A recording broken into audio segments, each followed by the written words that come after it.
Right now, as much an individual as you're breathing, aren't you? Absolutely. I'm Just breathing breathe. in the good ass prana. Yes. Now that is your idea. Namaste, world raisers. Sabine and Roger here, and today we're gonna watch Karma, Responsibility, and a Conscious Planet with Sadhguru and Ralph Smart. Yeah, I can't wait for this. I know a little bit of Ralph Smart. I watched a few of his videos just when I was getting on YouTube for the first time when I was starting this channel. I was seeing what sort of spiritual people were out there in the world. So I did watch some of his videos. Yeah, and he's quite the character. Deep divers, diving deep. Diving deep, deep divers. Yeah, I love that. That's all I know. Yeah. I've never watched the video, so I'm curious, but Roger, every now and then, he starts talking like that. It's so funny. Yeah, it's very catchy. I was like, hey, we need a catchphrase. How about deep divers? How about raise the world project now? World raisers. World raisers, raise your level of consciousness. No, please. Okay. But anyway, so Ralph Smart is a psychologist, and he's obviously a huge YouTube channel. 2 million subscribers. 2 million subscribers, and he's talking spirituality. So let's find out and let's see what their conversation is all about. Let's dive right into it, deep divers. Welcome, Namaskaram, Sadhguru. Ralph. Thank And you you're so also much. smart. What can I do? I'm a dumb guy, huh? Thank you so much for joining Infinite Waters, diving deep once again. We love your messages. We're going to dive straight into it. Your new book, Karma. So much is happening around the world with everything with the global pandemic. And when I was reading your book, we often think that karma is about punishment and rewards. And we come to see that karma is about action and taking responsibility for your actions. We find ourselves in a global pandemic right now. And in what way do you feel we're responsible for everything that's happening? And how can we take responsibility and be a part of the solution in the midst of a global pandemic? Totally, yeah. Well, if I say this, I'm going to be extremely unpopular with a whole lot of people. But I want you to understand that global pandemic right now, as severe as it seems, and it's taken over 500,000 lives, in spite of that, it is a small distraction from a larger trouble that's unfolding in the form of loss of biodiversity, climate change, ecological undoing of the planet in various ways. That is a much, much bigger problem, and we are happily walking towards a disaster, not walking, pushing the world towards it. So, in the meantime, the pandemic, unfortunately, it's cost over 500,000 lives and endless amount of suffering for a whole lot of people. But in spite of that, we must understand it's a bit of a break. At the speed at which we're going towards the brink, this is kind of put a little bit of break. I've been saying this for a long time. Either we fix these mega problems on the planet consciously, or nature will do it to us cruelly. So right now, nature is doing it to us, and pretty cruel, but not as cruel as human beings have been to each other, in terms of wars, in terms of genocides, in terms of slavery, in terms of other kinds of exploitations that we have done to each other in the name of race, religion, nationality, philosophies and ideologies, what we have done to each other, what the virus is not doing is not too bad. And that way, if I say this, everybody will pounce on me right now, but let me say, I'm not insensitive to the suffering that's happened. Everybody, irrespective of who you are, in some way, everybody has taken a hit, including us, okay, including myself. We've taken a hit, we've lost so many people who are dear to us. Well, many of our activities, everything's upside down. This is true with everybody on various levels. So I'm not being not sensitive to that, but we need to understand the larger perspective, what we as human beings are doing on this planet. When we say human beings, this means we are the most intelligent species on the planet. The most intelligent species on the planet is doing the dumbest things that you can do in this universe. You're the only smart guy. Ralph smart you are. But we are doing the dumbest things. Like in India, there is a fable where a man is cutting a branch, sitting on the wrong side of the branch, you know. When he succeeds, with full fury he is cutting, when he succeeds he will fall. Right now we are in this mode. Our ideas of development, our ideas of economic well-being, our ideas of dominance, our ideas of success, our ideas of doing well are all super destructive. The very way we exist is super destructive. Well, in the last 50 years, nearly 80% of the insect biomass is gone. 60% of the vertebrate population is gone. What are we waiting for? What is it that we are waiting for? At least this pandemic has put some brakes on us. This is a time to stop, introspect, look at what we are doing and see what best we can do next. Because everybody is saying, when will we get back to the old normal? The old was not normal, you were abnormal. Destroying all life around you is not normal. So when the post-pandemic situation comes, we must be aware enough, we must be conscious enough, we must be compassionate enough to create a new normal, not the old normal that we have been living. That is not normal. It is normal for a human being to be compassionate. It's normal for a human being to be inclusive. It's normal for a human being to be loving. It's normal for a human being to be joyful. Unfortunately, we've made it the reverse. If you're joyful, they think you're a freak. You must be miserable, you must be stressed, you must be anxious, then you're normal. So this has to change. This pandemic period is a good time for ourselves to reconsider what kind of life do we want to live for ourselves, what kind of life we want for everybody around us, what kind of life we want to offer for the unborn, for those who are yet to come. Because this planet doesn't belong to us, we are just here for a brief amount of time. So this is a good time to consider that. It's a wake-up call from the universe. And I feel… No, universe is not involved. Don't involve the universe, that's too big a thing. Right here, the mess we have done, so it is getting back at us, that's all. It's our karma, that's what I'm saying. It's our doing, this is our doing. So if we do something negative, something harmful, we are also capable of doing something positive. Positive is a bad word right now with the pandemic, I know. You're negative, right? I'm both. Yes.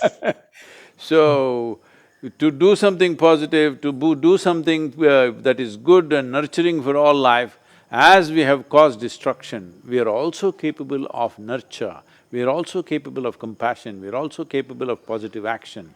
So this is a time to do that. Do you want to call this a wake-up call? I think the wake-up call planet has been screaming for the last 1 century. Yes. It is… if you still did not wake up, I don't know how you will wake up now. Yes, and a lot of people are existing, but they're not living. Many people are just going about their day-to-day life. But when they say, what can I do? I'm just one person. What activity do you feel is the most beneficial activity any human being can do? Well, if you reduce your activity, that's great. Yes. Because right now, in the beginning of 20th century, we were 1.6 billion people. Today we are inching towards 8 billion. They're saying by 2050 we will be 10.2 or 10.3 billion. Well, if you reduce your activity, it'll be good. Yes. And we can talk about the subconscious mind because a lot of people are now starting to realize the subconscious mind is controlling over 95% of our lives. This is the part of ourselves we're unaware of. Is it possible to reprogram the subconscious mind, and what role does yoga play? Well, see, yoga does not look at mind as conscious, subconscious like this. We look at it like this: buddhi, ahankara, manas and chitta. What this means is the intellect, which is the front end. The sharper it is, the better it is. Your parents thought you were really sharp, so they called you smart. They didn't call me that, I don't know why. So, the front end must be sharp, it's very important. But this sharpness, will it work for well-being or to destruction, simply depends on what kind of identity you have. Right now, people have done the most horrible things because of limited identities that they've carried. Somebody in the name of belonging to a certain nation, how many cruel things they have done? How many wars have we fought? How many millions have we killed? Somebody who's identified with a religion, oh my God, what all they have done, and you see right now Afghanistan is unfolding. But the people who are doing whatever they're doing, because of their identity, they think they're doing the right thing. With great conviction, with a divine stamp on their actions, which look horrific for somebody else, but for them, they're doing the right thing. This is because of the kind of identities you take. The moment you take limited identity, your intelligence is a peril for the world and for yourself probably. It is a peril, real peril. Right now that's all you see. What is it that human beings are suffering? They're suffering the sharpness of their own intelligence. If you take off half their brains, all of them will be peaceful, believe me. Yes. We think we know too much. No, you don't know nothing. No. We know nothing. It's just that you have a sharp mind and you're cutting yourself all the time. You call this stress, you call this anxiety, you call this misery, you call this madness, you call this depression, call it what you want. Essentially, you have turned the sharpness of your intelligence against yourself. Today I was talking to a group because today is supposed to be the day for preventing suicide on the planet. Over 700,000 people committed suicide last year or so, 2019. So every 20 seconds, somebody in the world is taking his own life. So suicide is the ultimate manifestation of your mind turning against yourself. Initially you call it stress, then you call it anxiety, then you call it depression, then you call it madness, then you call it suicide. But essentially your own intelligence turned against you. So, how you hold this knife of intelligence, with what kind of hand, with what kind of grip you hold is very important. This is something, unfortunately, modern societies have simply failed to address. This is why you are seeing this as more education and more knowledge, more science, more technology comes, people are becoming more and more destructive and more damage and more problems are happening simply because the identity. My identity versus your identity. Believe me, today we may be fine, but if it comes to a point, we will fight, we will kill each other. Because maybe we will kill each other because we belong to different nations, maybe we will kill each other because we belong to different religions or different race or different identity, philosophy, ideology, something. So the moment you make a limited identification, now you are in conflict with something.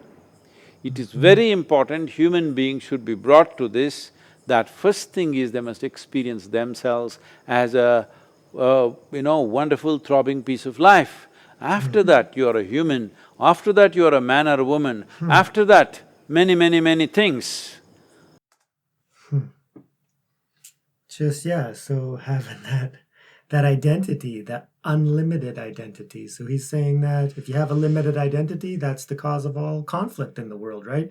David Hawkins thought it the same way as positionality, right? So you adopt a belief system or an opinion or nationality, so whatever identity, whatever you're identified with as your group, your nation, your people, your race, your gender, whatever the case may be, right? When you adopt that as your identity, then you've created a positionality, and the ego, the psychological mind of your identity, wants to defend that position, right? And it'll go to extremes to do it. But he's saying, that's why I love what he just said, is that when you identify as just the pure source of life within, and if that's your main identity, then you recognize that within everybody, which is like, when you say namaste, the light in me recognizes the light in you. If the whole world would, realize that there's consciousness, and that's the essence of life, call it spirit, and we're all spiritual beings, we all have consciousness and awareness, and I can recognize the consciousness and awareness in someone else, beyond whatever appearance that may appear different than this body. But if you're identified as something, deeper or higher than the body, then we're not limited. We're not limiting ourselves to these destructive tendencies. So Sadhguru, it's on fire.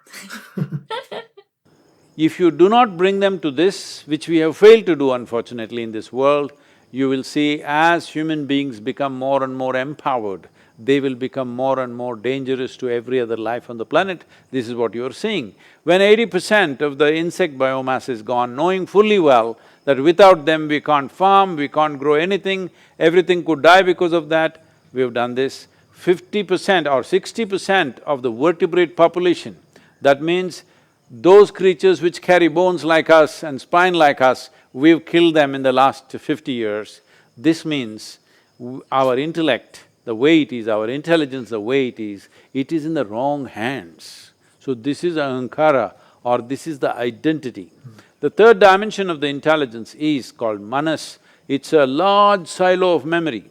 In this memory, we identify various levels of memory. We call this evolutionary memory, genetic memory, sensory memory, and conscious memory, unconscious memory, and the surface of articulate and inarticulate memories.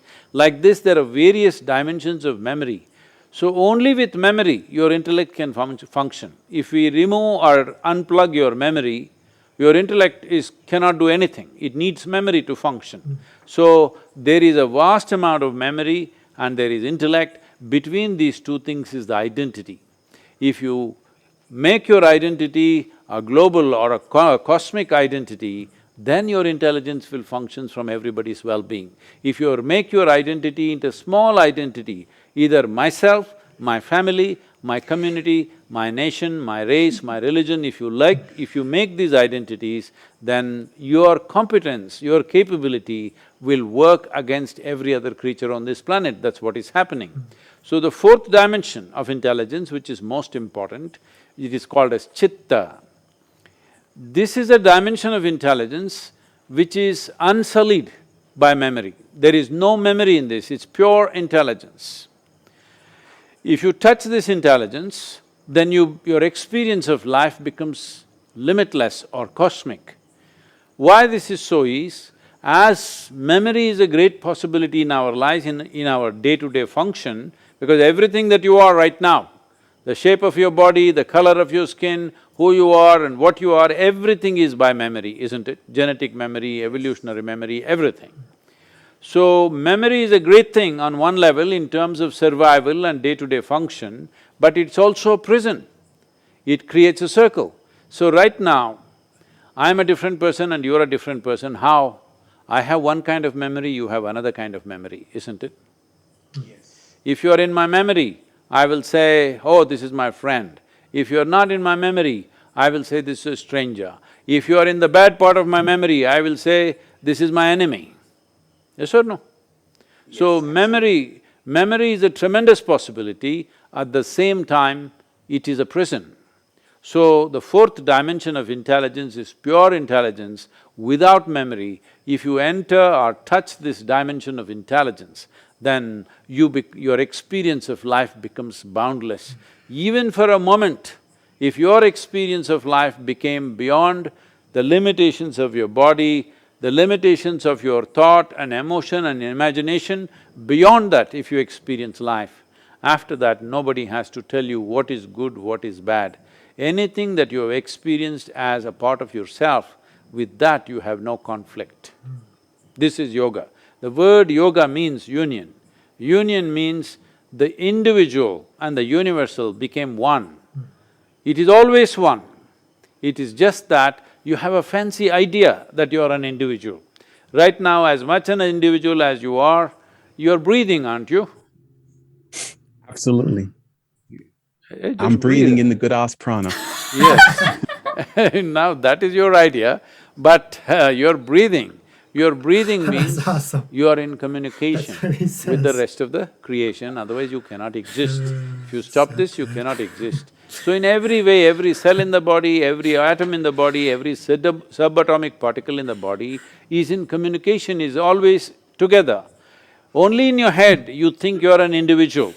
So word yoga means you consciously obliterated the boundaries of your individuality.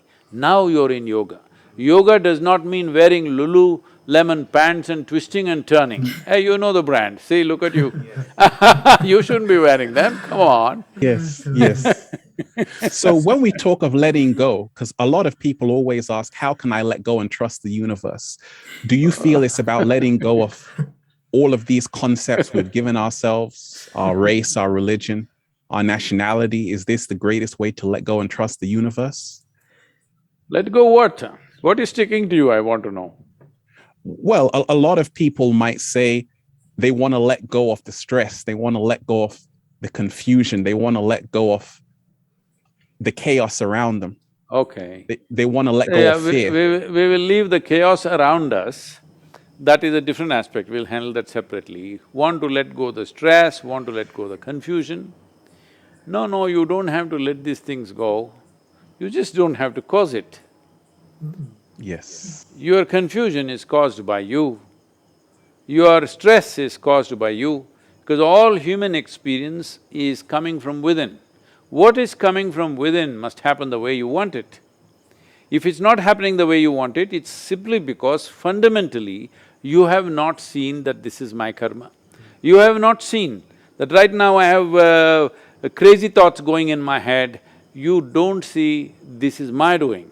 You think somebody is doing it to you. Now nobody is doing this to you, it is you. Somebody will throw a ball, how you hit it is yours, isn't it? See, what the world does to you, you have no choice about it. But what you make out of it is entirely yours. This is karma. Because in the outside situation you said there is chaos, I don't know which part of London you are. London. I'm in the chaotic part. So, the world around you will never be 100% the way you want it. Even if there are just two people at your home, still it's not the way you want it 100%, never will be. Outside never will be 100% the way you want it. But what is within, this must be 100% the way I want. If this is 100% the way you want, how would you be? Miserable or joyful? Joyful, Blissful or stressful? blissful. Then how… when you're not stressful, how do you let it go? You have to choose. When you don't have… how do you let go something that you don't have? You create it and then you want to let it go, what for? You don't have to create it. Because what you call as stress is inefficient way of managing your mind. What you call A as lot stress… of, I'm sorry. definitely, a lot of people right now, humanity is looking for answers. Many people are losing hope and they're wanting the world to change. If we truly all stepped into our true power, who do you think we would be? And what would the world look like if everybody stepped into their true power? Who would we be? And what would the world look like? We would be human beings. Right now, we are acting like aliens on this planet. we would be human. To be human means, the significance of being human is, every other creature has its territories and boundaries. There is a reptilian brain within our brain, which fixes boundaries. Maybe in London, I don't know if you've seen this or not, if you come to Asia or anywhere else, you will see there are street dogs peeing all over the place all the time. They're doing this not because they have some urinary issue, they're doing this because they're building a kingdom. Pea kingdom, of course, but it's a kingdom, they're setting the boundaries as to this boundary belongs to me. So unfortunately, most human beings are still in the same condition. They're constantly busy fixing boundaries. Though the idea of being human in terms of physiological development is the cerebral cortex, which allows us to think beyond our boundaries, which is always making us feel wherever there's a boundary, we want to break it and be bigger than that. See, if I lock you up in a 5x5 cubicle, you will feel horribly imprisoned. After 3 days, I will release you and you will feel terribly liberated, all right? Hugely liberated. But within 2 days, again 10x10 cubicle will feel terrible once again. If I release you into a 100x100 cubicle, then you will feel wonderfully free for 2 days, but then again you will feel horribly imprisoned. So it doesn't matter where I set the boundary, the moment you can feel the boundary, you want to break it. So this is the essence of being human. There is something within you which is longing to be boundless. But right now, people are approaching boundlessness, people are approaching infinite nature in installments. They want to buy it in the shop or they want to conquer the world piece by piece. No, it will never… you are not going to approach the infinite in installments. If you want the infinite, you have to obliterate the boundaries of your own individual nature. That is how you will know the infinite. This is what the word yoga means. Many times in this new world, this instant gratification, people want a quick fix. They want to do something in 24 hours. Many masters like yourself, yogis, have spent an entire lifetime working on themselves. So how long do you think it's going to take the average human being 1 moment. to really… 1 moment is all it takes. 1 moment, okay. Yes, because from outward focus to inward focus, it's just a simple turnaround, there's no journey to make. There's no distance. What is the distance between you and yourself, I'm asking? Time arises only when there's a distance, isn't it? Yes. When there is no distance, there is no time. So, how long will it take? There's no such thing. If you make yourself absolutely willing, it's just 1 moment. But if your willingness comes in installments, all the best, who knows how long? It all depends on you. How willing are you? If your willingness is total, it's just 1 moment. So 1 moment to change the world, that's so empowering. I feel that's what people need. No. I'm not talking about changing the world. I'm talking about an individual human being. Yes, yes. See, you said how to transform the humanity. You cannot transform the humanity because there are no such thing as humanity. They're just human beings, there is you and me. Yes. If you are willing, I said it'll take 1 minute. You try to make your friend willing, let me see, you will see how long it'll take. That's very true, that's very true. That's so true. And what keeps you in good spirits with everything that's happening? Because you have to deal with a lot of people every single day. I'm not keeping myself in good spirit, I'm a good spirit. You're a good spirit.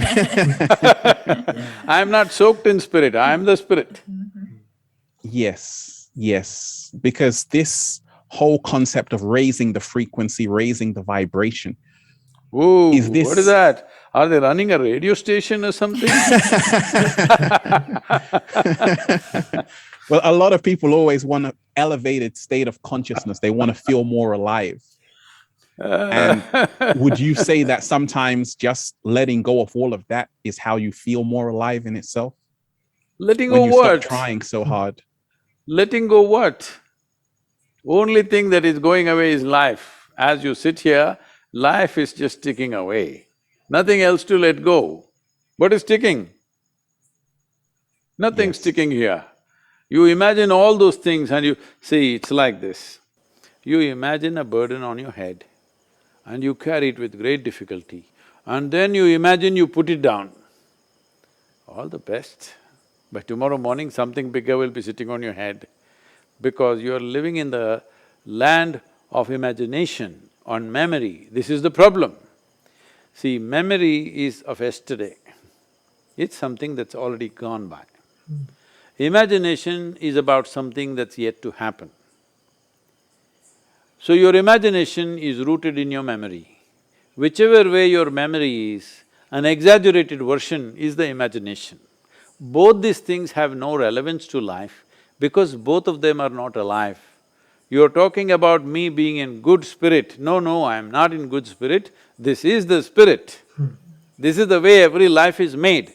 But they have put a head on top of it, which is like a rock, and it puts the spirit down. Spirit can't get out.